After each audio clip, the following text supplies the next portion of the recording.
কোনো ব্যক্তি 10 ঘন্টায় স্রোতের প্রতিকূলে 30 কিলোমিটার, স্রোতের অনুকূলে 44 কিলোমিটার যেতে পারে।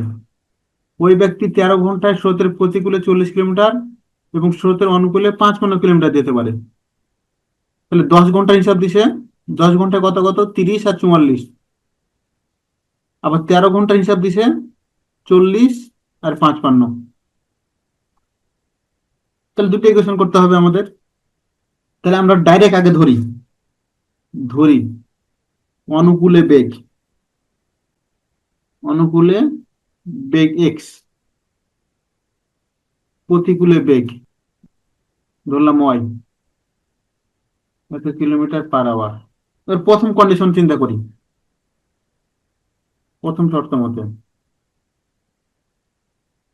30 কিলোমিটার যাবে প্রতিকূলে, প্রতিকূলে তাহলে 30 কিলোমিটার যেতে সময় লাগবে কত, 30/y। আবার 44 কিলোমিটার যাবে, সময় লাগবে কত, অনুকূলে 44/x। টোটাল টাইমটা লাগতেছে 10 ঘন্টা। এটা হচ্ছে সমীকরণ 1।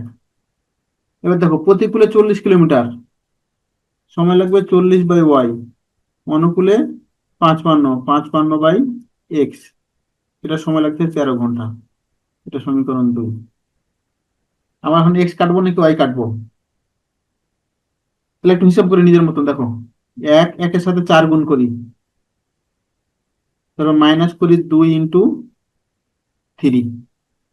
তাহলে একের সাথে 4 গুণ করলে এখানে কত হচ্ছে, ওয়াই ওয়াই কাটা যাবে না, 4×3 120, 3×4 120।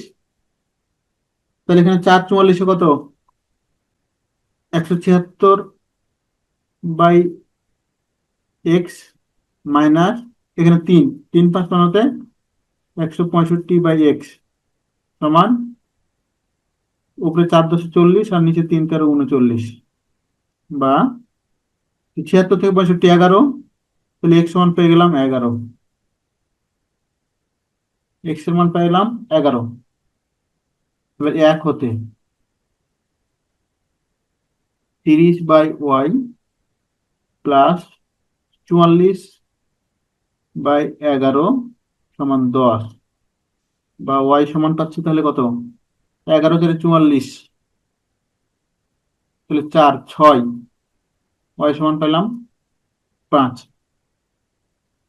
তাহলে আমার অনুকূলে বেগ হচ্ছে 11, প্রতিকূলে বেগ হচ্ছে 5। এখন স্থির পানিতে বেগ, তাহলে স্থির পানিতে বেগ, যখন স্থির পানিতে বেগ বলবে তখন কি, দুইটা যোগ ভাগ 2, তাহলে 8 কিলোমিটার পার আওয়ার।